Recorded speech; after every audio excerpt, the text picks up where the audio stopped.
Good morning YouTube, and welcome back to another Bike and Bird bonus video. Today is another video pertaining to the helmets, specifically how I do my motovlog setup. I will let you know right off the bat that there are very similar setups out there on YouTube. I did get some of my information from them, but sometimes you need to make your own little tweak here and there to kind of make it your own or make it work better for you in your circumstances. So this isn't me telling you how you need to do it. This is me telling you how I specifically did it and how I feel works the best for me. So let's go ahead and get started. We'll go ahead and start off with the camera. Now, if you ever watched any other tutorials, GoPro is probably your best bet to go with.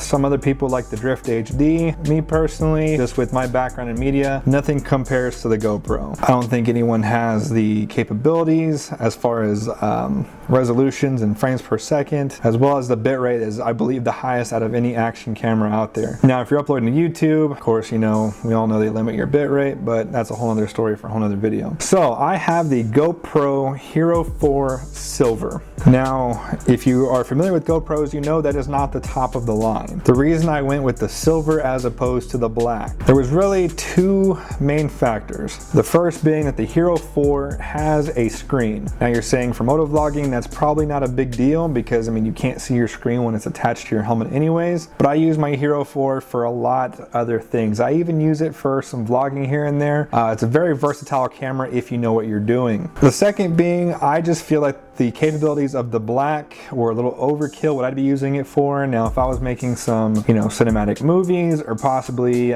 doing some commercial work or anything like that, I might bump up to the black edition, specifically for the 4K capabilities. The Hero4 can shoot in 4K, but it's only, I believe, 15 frames a second. It also does the time lapses in 4K, the picture time lapses, and I believe the Hero4 shoots in 25 to 30 frames per second 4K. I also don't have the computing capabilities, nor do I feel like changing out my memory card every hour or so, because 4K takes up a ton of memory. It is very hard to work with on a computer that is not, top of the line, professionally built for video editing essentially. So that's why I went with the Hero4 Silver, 1080p, 60 frames a second. I shoot personally in Super View. Some people hate Super View, some people love Super View. It's kind of a personal opinion. It's kind of a Coke or Pepsi thing in my eyes. I really don't, I could care less either way. I just like Super View because you see a little bit more on the sides and kind of gives you more of a first person perspective. Moving on from the camera, we'll talk about the casing. Now, some people like to do the full GoPro housing and then drill out the microphone adapter. I did not choose to do that. I feel like that's a little bit overkill. Once again, I went ahead and just got the GoPro case that has the slot already pre-cut in the side that gives you access to your HDMI, your microphone input or your USB, and your SD card. I can pretty much never take this camera out aside from battery changes. That's pretty much it. Now, a lot of people do the battery eliminator kit, blah, blah, blah, blah. Once again, I don't like that idea because I think it's overkill. Some people have problems with overheating. I have never had that issue. I don't know if I got the GoPro from heaven that just doesn't have an overheating issue. And don't say I don't ride when it's hot, okay? I live in San Antonio, Texas. I ride in 100+ degree weather all the time. Direct sunlight, I've never had an overheating issue. It might be because I have the casing with the big hole on the side so it gets more ventilation. That might be it. I also use the cutout in the back. I use the, I don't know what you can call it, but you can use the touchscreen, but there's still a screen here. So it's a lot better waterproofing.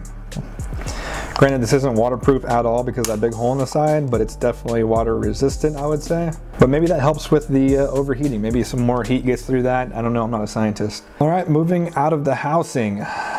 Let's move on to the microphone. Now, the microphone is an area where a lot of motovloggers will agree and disagree. Everyone that I've seen says get rid of this 90 degree or this 90 degree straight adapter and go with the 90 degree actual angled adapter. There's two reasons why I don't do that. One, this does not bother me at all. Like having this cord coming out, what, an inch? It doesn't bug me at all. It doesn't, you know, extend my profile or anything like that. And it always tucks behind, the way I have it mounted, it always locks in behind here, so it's not hanging down here. Maybe that's why people don't like it, but for me, I have zero issues with it whatsoever. The second big thing is with those 90 degree adapters, since GoPro does not officially make one. They're all from third-party companies, and I've pretty much heard that they're hit and miss. Some work, some don't. They apparently have to have a little chip in it. I know another motovlogger made a video of showing how to put that chip in it, but I'm not doing that. So I just buy the GoPro straight adapter, runs into a 3.5 millimeter microphone,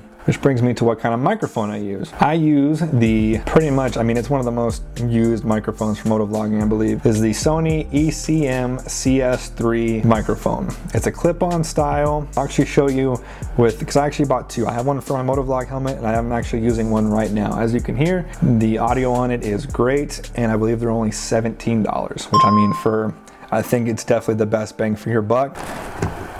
How I run it, like I said, GoPro adapter to 3.5 millimeter. It goes down the side of the helmet, underneath the chin skirt, up into the pads, and then tucks in right in front of my right cheek pad. The reason I put it there, it's going to block most of your noise, your wind noise coming in from the front. I do always keep my vent closed up front here, but it also will prevent the wind coming in here from hitting the microphone because it's tucked.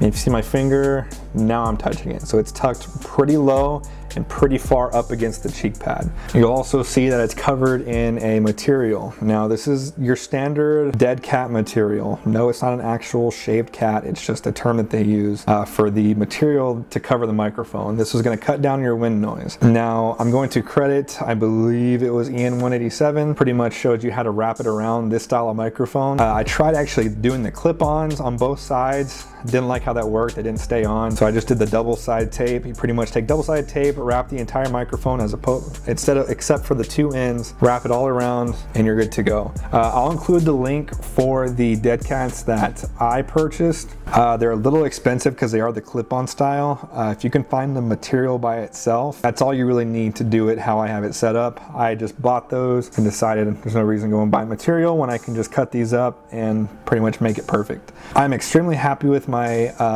audio setup. You'll also notice that it is a stereo microphone, so it does record left audio and right audio. A tip for my motovloggers out there is I put it facing up and down as opposed to left and right. The reason for that being is most of your voice is going to be captured up top as opposed to down low, because what's coming in down low, you've got wind noise, you've got your bike noise. The reason I like shooting up and down is because most of the time you're going to want to focus on your voice, so you'll be able to mono it to your right channel. Now when I say mono, I don't mean just make it come out of the right speaker. I'm talking about taking your right audio and doing it both on the right and left audio channels. If you don't know how to do that, Google it. It'll increase your production value by quite a bit. Also, it's an added benefit because if you want to hear your voice, you can do the right channel. If you want to hear more of the bike noise, or maybe sometimes when someone else is speaking, it'll pick it up more on the left channel than the right channel, you can switch over to the left channel. So that's pretty much all that has to do with the actual camera setup itself. Now let's focus on the mounting. Now you'll notice that I've got a shiny red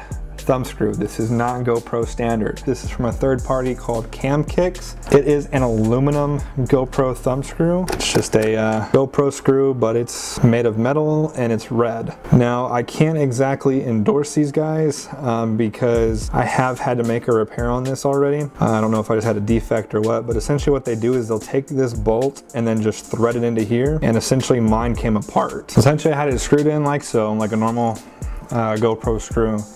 And then when I went to take it off, this part came off the bolt stayed into that nut over there. So I had to fill it with some Loctite, put it back on, and I haven't had any issues with it since. I just feel like I shouldn't have had to do that in the first place, you know? All right, how this monstrosity is actually attached to the helmet is just your standard curved GoPro sticky mount. This is backed with 3M tape from the factory, so it's going to hold, it'll be fine. I did add a little bit of extra tape in any sort of gaps that I might have. That'll be different for every single helmet. Essentially what I like to do is before I take the backing off the GoPro curved mount, I'll set it on there, see what gaps I have, and then take off the backing, fill those gaps with some 3M tape. You can get it pretty much anywhere. I got mine at AutoZone, and then just stick it on there as usual. A lot of people don't realize this, but this tape, this double-sided tape is pressure activated. So a tip to installing this stuff is once you put it on, to just squeeze it on there as hard as you can for about 20 to 30 seconds. And once you do that, it is on there. I mean, it's not gonna come off, simple as that. All right, now this actual mount itself is attached with a GoPro quick mount. Sorry, my finger's a little messed up, so I'm a little handicap here. Now, I will say this is very similar to Motovlog Set Up. I got a lot of this inspiration for this one from his video. The only thing that's different between his and mine are the short links. I only have 2 and he has 3. The reason I wanted 2 instead of 3 is because when I mount up my camera, I actually want it centered, the actual lens centered on the nose, not the camera centered on the nose. A lot of people make that mistake, and it's a minor difference, and a lot of people probably won't even notice it. I'm just a tad bit OCD when it comes to my videos, so I like them to be as centered as possible. My favorite thing about this setup is these screws. I got these from Lowe's. You'll need these exact screws, and these will work on any standard GoPro mount, and they'll just tighten down with Allen screws, or Allen keys, I'm sorry. I would recommend this for any single person doing any type of semi-permanent GoPro attachments, because they hold on so much better. And I mean, look at the low profile of it. Imagine if everywhere I had one of these black screws, I had a thumb screw. I mean, it'd be sticking out here, here, here, here.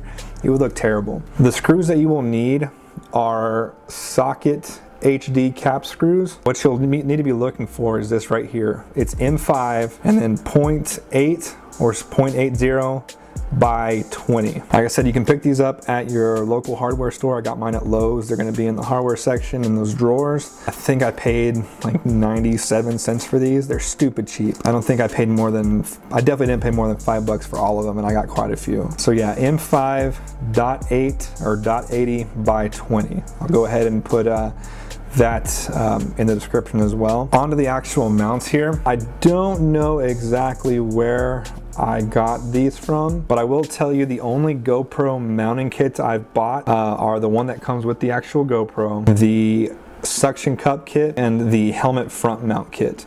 Helmet front mount kit's super cheap. I think it's like 16 bucks. Suction cup mount is a little bit more expensive. I believe it's in the $30–40 range. I know you can get these separate. I'm sure you can even find them on eBay or Amazon somewhere, just these actual pieces. So the pieces I actually have are your standard quick release. It's not the J mount, it's just the standard quick release straight angle. I have a short straight mount, a short straight mount, a long 90, and a short 90. So the short straight mounts, essentially all what it sounds like. It's just extending the point and keeping the screw facing the same way. So, okay, so I have one right here and one right here. The long 90 and the short 90 are going to do exactly what they sound. It's going to change where the screw is going at a 90-degree angle. So I have a 90 here to turn it like this, and a 90 here to turn it back upright. Super simple design. Like I said, it's not going to be the same for every helmet. Each helmet's going to be a little bit different, so I would buy as many little pieces as you can and pretty much customize it to how you need it to be. Well guys, that's pretty much the setup. If you have any questions whatsoever, I'd love to help you out. Go ahead and leave a comment down in the description. You can also hit me up on Instagram or Twitter. Those are my 2 most active social media accounts. I'll answer any questions on there as well. If you haven't already, go ahead and hit that like button. And if you're not a subscriber, go ahead and hit that subscribe button for me as well. If you have any ideas for future reviews, go ahead and let me know. I will let you know I have a Cena 20S coming in the mail, and I will definitely do a review on that once it gets here. I'm a little afraid I'm going to have to redo my vinyls once I do that, but small price to pay for having Bluetooth communication. Other than that, as always, thank you for watching, and I'll see you guys next time.